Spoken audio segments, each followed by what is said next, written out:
Problema sa kulang na paradahan ang nakikita pa rin problema ng MMDA kaya marami pa rin nasisita at nahahatak ng mga sasakyang iligal na nakaparada. Tulad na lang sa boundary ng Makati at Taguig. Dahilan din daw ang mga paaralan sa pagsikip ng mga daan. Nakatutok si Rafi Tima.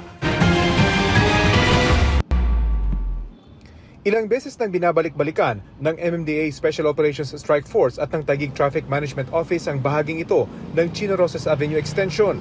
Pero ganito pa rin ang lagi nilang dinaratnan.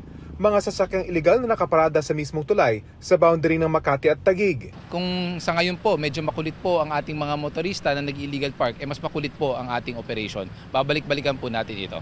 Dahilan dati na mga inaabutang nakapark dito, sandali lang naman daw sila o kaya nagpapahinga.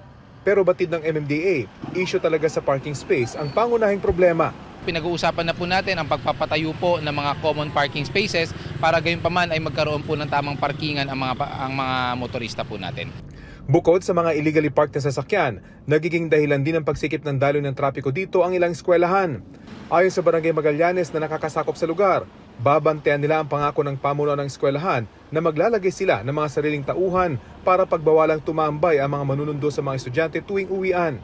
Para sa GMA Integrated News, Rafi Tima, nakatutok, 24 oras.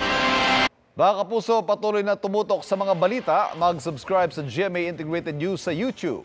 Sa mga kapuso abroad, samahan niyo kami sa GMA Pinoy TV at www.gmanews.tv.